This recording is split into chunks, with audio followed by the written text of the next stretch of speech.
Binalabag ng protesta ang isang kolehiyo sa Maynila. Ito ay matapos sa piltang gupitan ng buhok ang isang transgender na nag-e-enroll sana sa kanila. Nako, magbabalita si News 5 correspondent Mon Gualvez. Hindi yan sa loob ng salon, kundi kuha yan sa loob ng Eulogio Amang Rodriguez Institute of Science and Technology o IRIS sa Maynila. Makikita kung paano paunti-unting ginugupit ng isang babae ang buhok ng isa raw estudyanteng transgender. Kita pa nga na napatakip na lamang ng mukhang ginugupitan.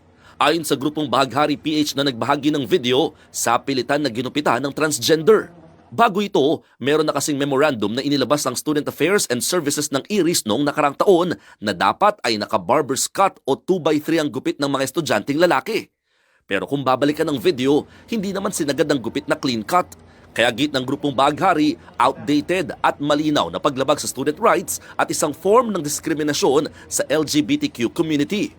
Matatagpuan pa naman ng IRIS sa Maynila kung saan pinatutupad at may ordinansa na nagbabawal sa diskriminasyon na base sa sexual orientation and gender identity expression o SOGI. Nakapaloob din dito na bawal tanggihan ng eskwelahan na makapag-enroll ang isang estudyante na parte ng LGBTQ. Kanina, nagsagawa ng kilos protesta ang grupo kasama ang iba pang mga estudyante sa Valencia Street tapat mismo ng IRIS. Dati na rin daw kasing nagreklamo ang grupong Bahaghari sa mga palatuntunan ng eskwelahan na labag sa SOGI. Sa ngayon, wala pang opisyal na pahayag ang eskwelahan tungkol sa issue. Gayon din ang Commission on Higher Education o CHED.